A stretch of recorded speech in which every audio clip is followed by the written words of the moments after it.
Assalamualaikum warahmatullahi wabarakatuh.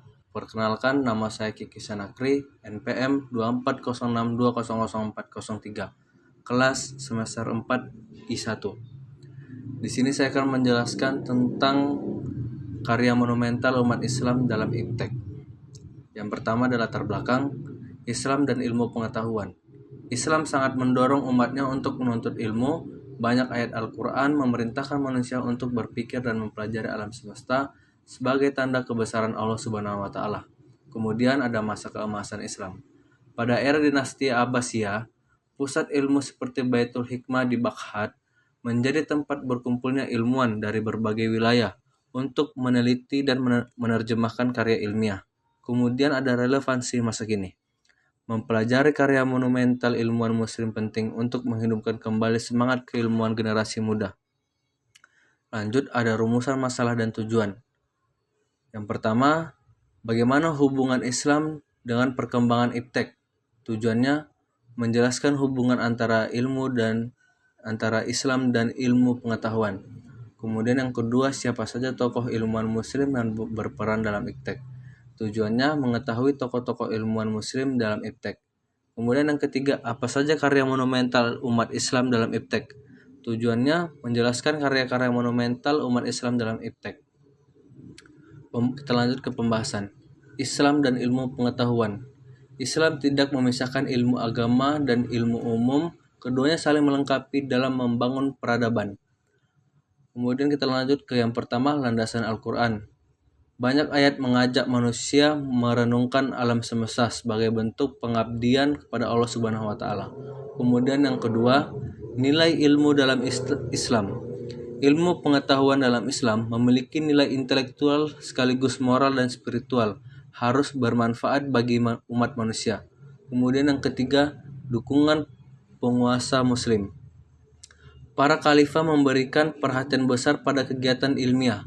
Karya-karya ilmuwan muslim kemudian diterjemahkan ke bahasa Latin dan mempengaruhi ilmu pengetahuan modern di Eropa.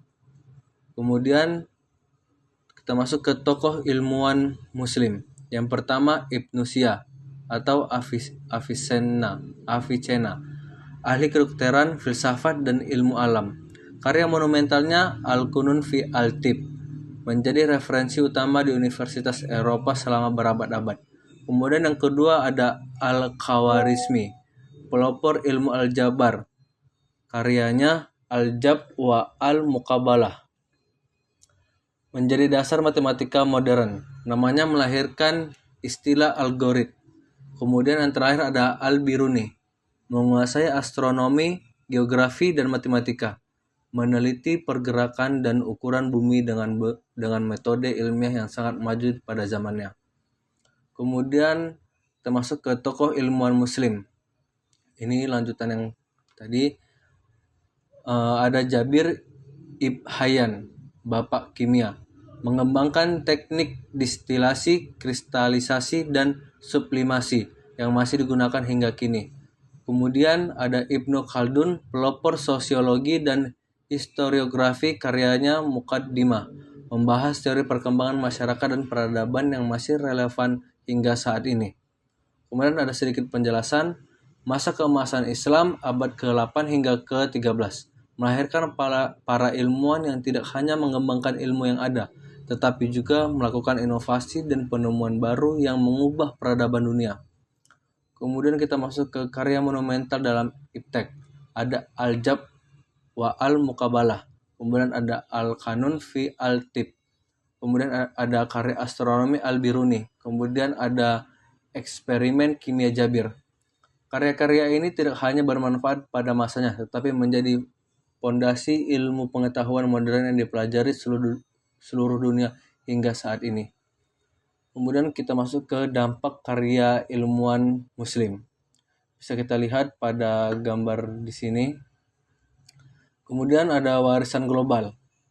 Karya ilmuwan muslim diterjemahkan ke bahasa Latin dan menjadi bahan studi di Eropa pada masa Renaissance, memengaruhi perkembangan ilmu pengetahuan modern secara langsung. Kemudian dari nama Al-Khawarizmi lahir istilah algorit, konsep fundamental dalam ilmu komputer dan teknologi informasi modern. Kemudian kita masuk ke kesimpulan. Yang pertama, Islam dan iptek saling terkait. Ajaran Islam mendorong umatnya menuntut ilmu, melahirkan tradisi keilmuan yang kuat dalam peradaban Islam. Kemudian yang kedua, tokoh-tokoh berpengaruh.